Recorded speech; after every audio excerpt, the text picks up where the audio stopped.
Dr. Justin Marts, you are in with us today. You have a doctorate in Christian theology. You're a financial advisor. You've been married for 7 years. You have 4 kids. That's the whole bio. No, there's plenty more amazing things to talk about in your life, and I so badly want to do a long format of 3 hours of just Yeah, Q&A. right. However, we decided that we're going to talk about like your career, your purpose in the world, Yeah. as a man, being focused on having a purpose, being focused on your career and how that's going to drive you in your purpose.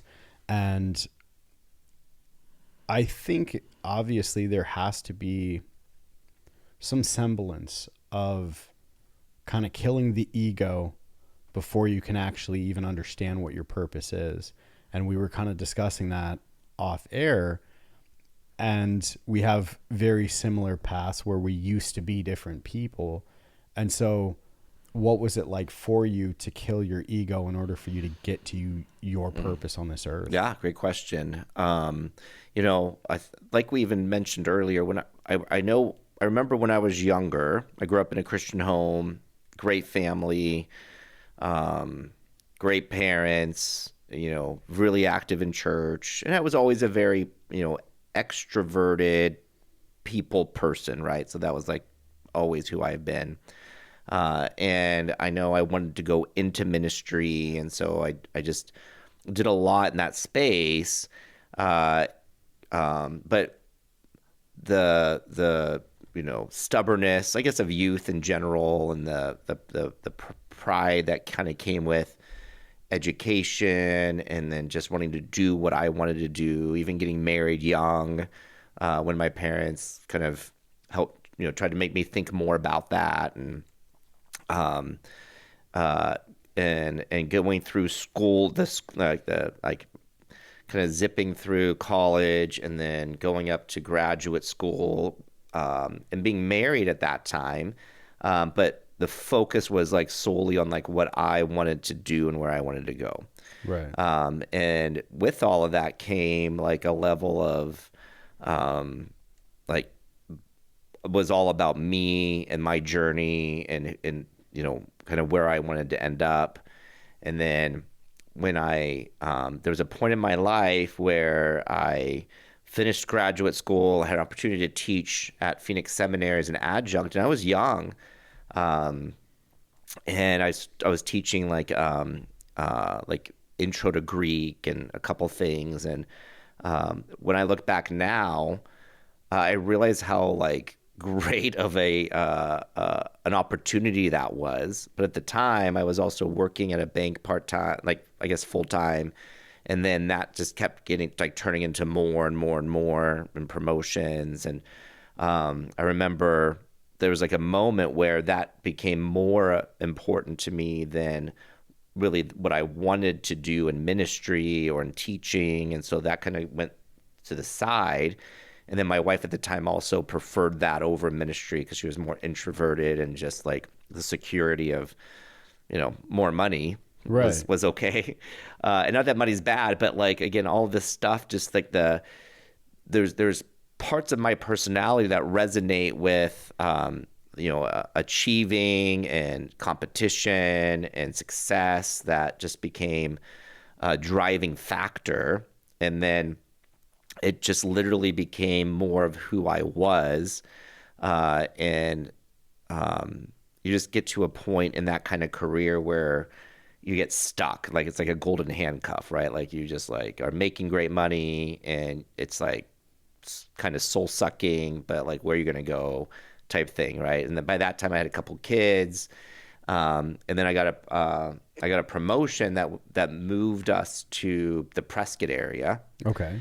And so away from family, away from the church we were going to, away from small group. And then the job became, more, it was a time where there was like an abundance of stress, of goals to achieve. And my wife at the time was not doing great emotionally. And then we had 2 little kids at home. And it just became easier to be at work or after work dinners with the team or what than just to go home. Right. Right. So like it just got to a point where things just weren't where they should have been for me, or like where I should have been as a man or a leader at home or at work, and just became like a mess. Right. And so there was a point where we decided as a couple that she needed to move back closer to her parents for whatever reason, and the marriage just fell apart, right? Right. And so there, during this period of time, I was like emotionally just like numb. I would still go to church and like talk about being a Christian to people, but the how I was living wasn't jiving with that, right? Okay. And so getting through that time was just like a mess. And then I was in a situation that I was just not thinking ahead or really thinking about who I should have been or who God wanted to be me to really be in those times. And so getting through that time, I eventually was able to transfer down back to Phoenix to be closer to my kids. And then when reality starts setting in about, oh my gosh, like what am I doing? Right? Like how did I get so far off track of my path, and what am I like, is this really what I want to do, and all these things. I ended up meeting Rebecca, who I'm now married to, and we started going to Sun Valley. And in 2016, we went on a mission trip to Israel. Okay. And this was before we were even engaged. And we met a group of 12 people that went, like, we all went together, didn't know each other. And it was life changing. Like every night, everyone was crying. Everybody was a complete disaster, right? And we got to do and see and experience some really amazing things. And we came back, like, I just knew I needed to do something different, be different. And so that's where really I think it took this like a long process of me becoming who really God wanted me to be and see who God wanted me to be. But it took a lot of God working that out in the mistakes that I had made to get to that point, to finally be the person that like Rebecca wanted to marry, and for me to eventually start working at Sun Valley in different ways and things like that. But So it seems like you're much more a man in his power now, according to yeah, what you're saying. A man who's driven by purpose, and definitely not to shift blame on anyone. However, it sounds like you allowed someone else to steer the ship, and it went way off course, so much so that she ends up leaving the ship, and now you're coasting in waters that you have no idea where you're at. And luckily you were able to correct the ship, get back on course, and you're back in your purpose now. And so do you think that a man has to stay laser focused in order to achieve the greatness that they're capable of? Or do you think that it's okay to be malleable, it's okay to, bend but don't break in certain other areas and stuff like that? Or, I mean, is there something I'm completely missing out of it? More than two options. Yeah, I think like for me anyway, it was I lost track of kind of what I knew, because it's not even as much as like what you do for work, but it's who you are and what you should be doing and living in the job or experience that you have. And I think along the way, I just allowed what I was doing and what I wanted to achieve in that becoming more of a focus than who I should have been in it, Right. for a number of reasons. But then, as I kind of got healed from that, or God worked in me through that. And then I was allowed to kind of get back on track with what I believe God wanted from me for what I wanted to do in life. Again, I got opportunities to do ministry at Sun Valley, to work there, to form this, what we call Sun Valley University that we've done now for over 6 years. It's been a great journey doing that, but at the same time, I've been able to use some of the things that I've learned in financial services to be a financial advisor now, because what I notice is for people, like a pain point for a lot of people is finances, right? So they struggle with, spending too much or not saving any money. It's like 60% of Americans live just paycheck to paycheck. Right. And part of that isn't because they're not making money. It's because they're just like living to the means, right? And they don't have a plan. So a lot of people, their hope of getting out of debt or retirement is like, or their plan for that is just hoping. I hope someday it works out. Right. I hope I get out of debt. I hope Powerball's got to come through eventually. Somebody wins somewhere, right? Right. Instead of like again, going back to what I was saying even earlier, is like, what does God want for you? And he literally wants you to live a life of peace and joy. And there is a level of peace that comes when you don't have debt, when you have, because if you follow biblical principles of even finance and you give first and gratitude and trust back to God, you save a little and you live in the margin, it will build wealth over time. Right. Like that's just how math works. Right. So even if it's not like I need to be a multimillionaire, but it's like I can be like it once you take kind of that burden of like, can I like the debt burden or whatever off the table, there is a level of just like breathing that is I think because Jesus actually talks about money more than any other topic. Right. And I think there's two reasons for that. I think one, it's the trust that he wants people to have in God over money, because like whatever money is in whatever part of the world you're in, that's like just becomes something that you trust so much that you look at the numbers in your bank account and you're like, if that goes away, like, who am I? Right? Like, man, and it needs to be like who I am is in Christ, and I've done well in this area of my life that I can use for the betterment of other people and things like that. Because, and then I think also it's part of it's trust, and then part of it is if you can really manage that well, then it becomes a tool that you can use to help other people, and not just like something to worry and stress out about, because that's something that we humans stress out about. And all the time.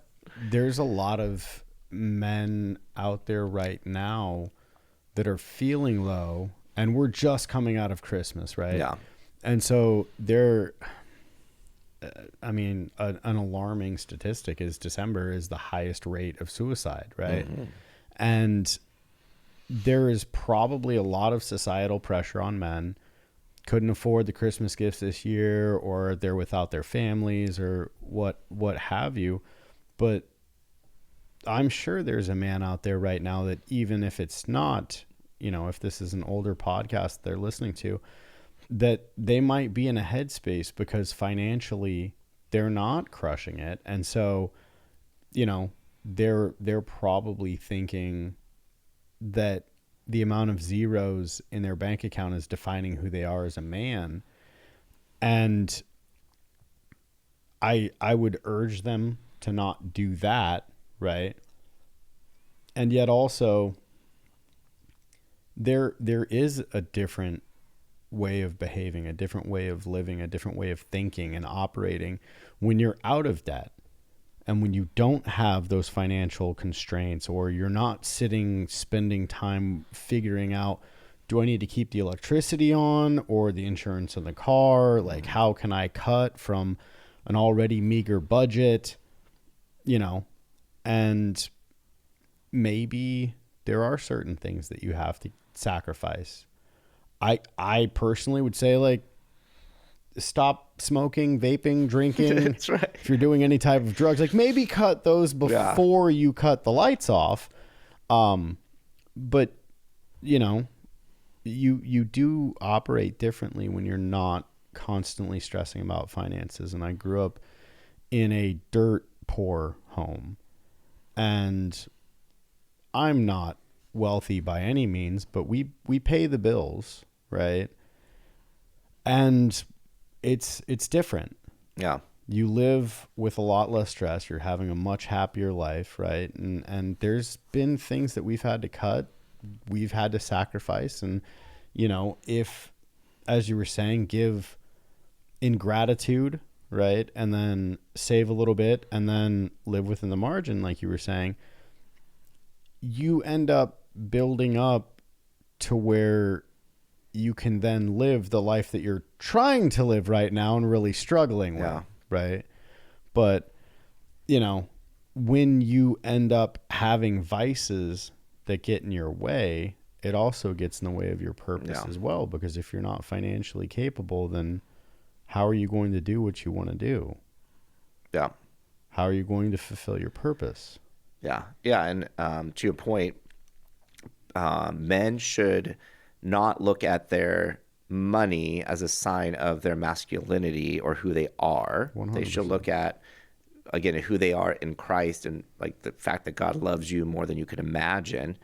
And then work, you know, whatever your work is, right? Like find joy in what you do. And then in whatever that looks like, just live by those core principles. And then there are things in life that you need to have, like, you know, delayed gratification on. And that's hard for Americans, right? Like if I order something on Amazon and it doesn't come tomorrow, I'm like, what is this? Right? Like, I gotta wait 2 days. I'm going to call somebody and 2 cry. days, 3 days. Like, this is crazy. Yeah. What is this? Some third world? Shut up. You can wait. Yeah, you can wait. Like, we can wait for things, but we don't want to. So Chad at Sun Valley always says we buy things we don't need with money we don't have to impress people we don't know, right? Like, I believe that's Fight Club, but sure. Yeah, wherever it comes from. Sure. We don't talk about Fight Club. I don't know what you're talking about. So his name was Robert Paulson. Sorry, go ahead. Stop it. We've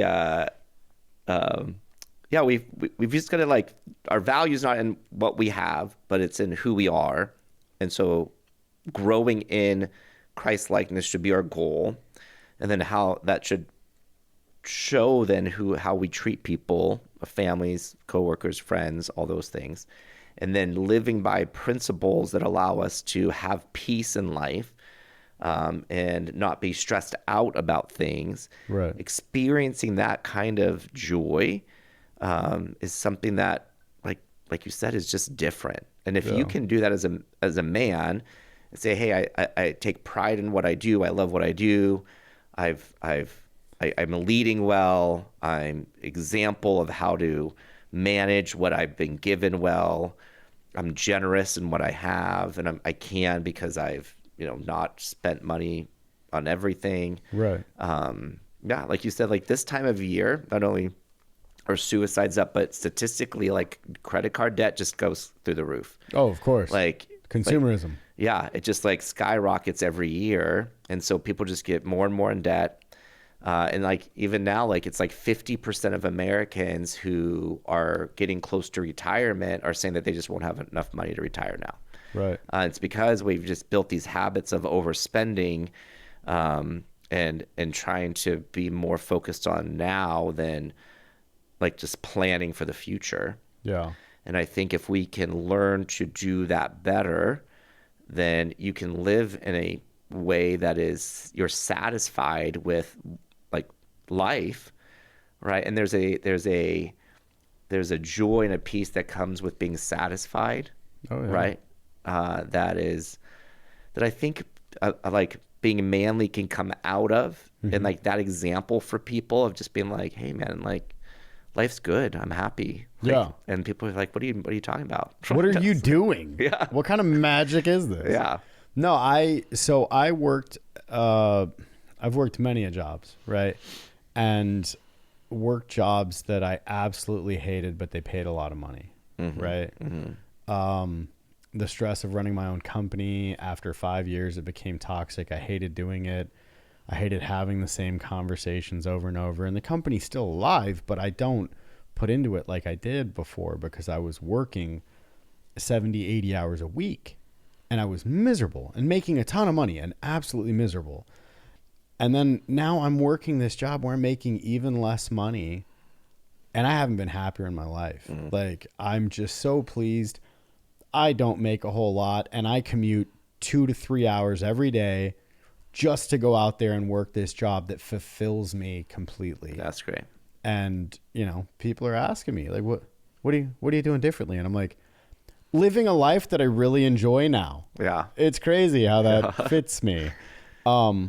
So yeah, I don't think that a man should be defining himself by the amount of money that he has in his bank account, because I'm making, I don't know, a tenth of what I made or have made.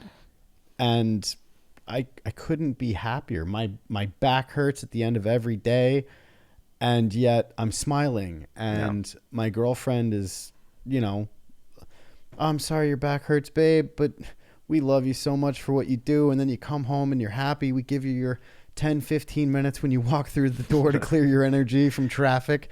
And, you know, you're so much happier now. Yeah. And it creates a peaceful household, and it creates love and better relationships with everybody. So I agree with you wholeheartedly. Finances are not what defines you, but if you can elevate yourself to a position financially where you have your bills covered, that's when it's a game changer in your ability to be happy. And I have positioned myself to where I don't really have to work, but I have enough coming in every month. Yeah. Right. So I don't stress like I used to. However, I am a much happier person now. And so, you know, if you got to cut your spending, cut your spending. Right. Yeah. But what kind of, sorry, I went off on a tangent there. Right.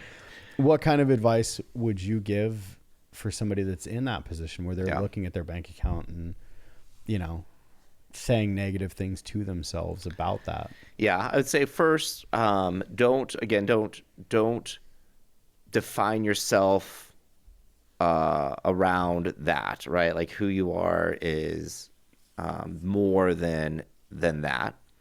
But your priorities are linked to, like, your checkbook, right? Right. That's a saying, because who has a checkbook? Right. I remember those. My grandma had one. Yeah. So, but like where your money's being spent is where your priorities lie, right? So, Right. I think what people need to do is just, again, going back kind of even to our earlier thoughts, is like be introspective, you know, and just take a moment and think, okay, where am I spending money? Because I'll have conversations with people and, you know, maybe say, hey, let's do like a $50 a month into like a Roth IRA. And they're like, Right. I don't know if I have $50 a month. Great. Why don't we take a look at like where you're spending money, right? And if you're getting Starbucks every day, Right. like, well, it's an easy $50 I can find for you. Right. Right. Maybe we can cut a little hedonism and Cut here, find here, it. here. Right. Like, or like going out to like dinner, like eating out, or even door dashing versus just like picking something up. Right. Saves 40%. Yeah. Right. Like, it's crazy. But I mean, so for me, like I have, and Brandon and I have discussed this because he's a nutrition coach. Like I have big programs on food, but I also have this really weird little program where I constantly pay for everybody's meal. Yeah. I love doing Yeah. it. I was homeless. Friends paid for my food.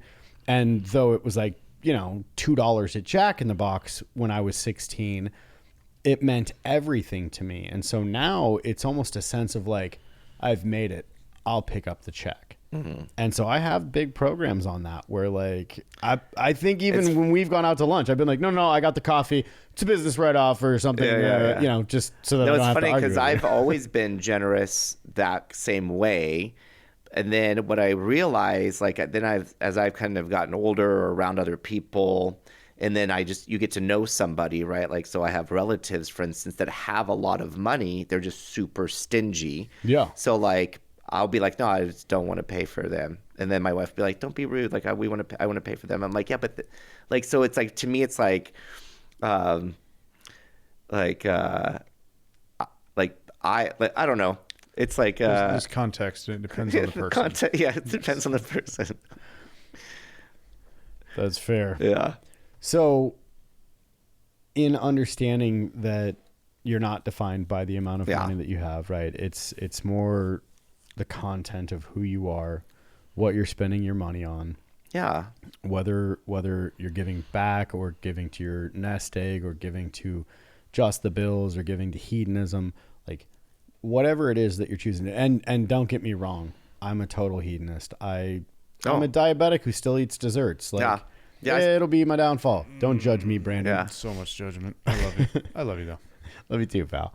But I partake in these things that I know my wallet is not appreciating. I know my back's not going to appreciate when I'm not retiring at 55, 65, whatever. However, I'm also a pretty happy person when I eat a little cookie or something. Sure. Yeah. So, I mean, that being said, like what do you think are some of the biggest financial mistakes that people are making that leave them possibly, because we were talking about career and purpose, right? Mm-hmm. But finances play such a huge role in that, because if you're tethered to a job that you hate, then what do you do? Yeah. And again, I've been there. And like I talked about, Jesus talks about finances more than any other topic because of this reason, right? Like people need to find their value in him and not that or what they do. But at the same time, there's wisdom in how we treat money and the things we spend money on. Right. And so, again, I think, finding somebody who can like literally sit down with you, like one of the things that we do is like a free financial needs analysis, like literally taking a snapshot of somebody's current life, their debt, savings, all the things, right? Talking about their goals, trying to understand what they want to do and accomplish, and then give people real numbers to say, okay, if you want to pay your debts off, like this is how. If you want to get to here, this is how, right? Because math is something that doesn't lie. Like the numbers are numbers, right? We always say things like it has to math out to make sense, right? Right. Or when they say it's in black and white.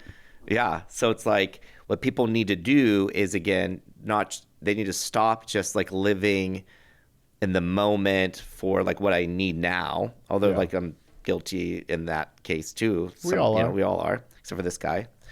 That's not true at all. That's right. It's not true at all. Yeah, I'm giving off the right impression. Perfect. That's right. So like, again, I think but the biggest thing somebody can do is get somebody that can help them and have some accountability to their personal goals, right? Like everyone I talk to has a goal. Like I want to be debt free. I want to retire at a certain age. Or be able to even retire at a certain age. Like I want to, like all these things. But like, if they aren't talking with or working with somebody that can like give them the tools and be honest with them and objective about how to get there and what it's going to take and all those things, like we're just creatures of repetitive habit, right? Like we just keep doing the things that we keep doing. And so we got to kind of, I think people need to just take a good inventory of where is my money being spent? How much money am I spending on, coffee, eating out, or delivery services, or like all these things and streaming apps that are going against the things that I really want, right? Because I think part of being a good man is saying, hey, if we even as a family have certain things that we want to achieve, like we have to have a plan to get there, and it's not just let's just overspend to get there, or like run up the credit cards or whatever to get there. But it's like, how do I help somebody walk down a road to really get to where they want to go? Because those goals should be the priority over, streaming services or, Living wasted. vicariously through a video game on Xbox. Yeah, things like that. And I think that's where, so like, there's great courses like even at Sun Valley, they offer like Financial Peace University, right? Which is a great course to take. But when you get done with that and you learn all the tools, if you don't have a person you're talking to that can do things or to help walk with you in life, like sometimes people just don't do the things. Right. Because I have meetings with people that are like, yeah, I did that once, sometimes twice, and I'm still a mess. I'm like, yeah.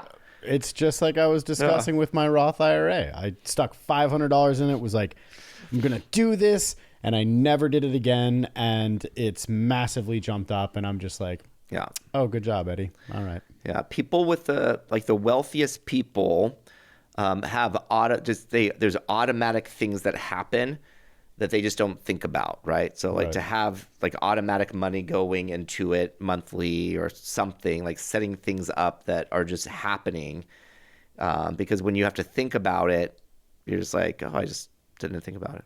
Right. I was gonna do it. Right. So I don't want this to seem like this was all an infomercial for your business. However, if somebody does want to reach out to you to have that conversation about what their finances look like, how can they reach you? Yeah, somebody can text or call me. My number is 480-452-6150, or a great email is justinmartz@primerica.com. And then how do you spell the last name for them? It's Martz. Okay. Yeah. Well, brother, thank you for coming on. It was a pleasure. And we'll wrap it up from there. You got anything, Brandon? Well, sir, that was fantastic. All right. Thank you. Thanks, Eddie. Yes, Thanks, sir. guys.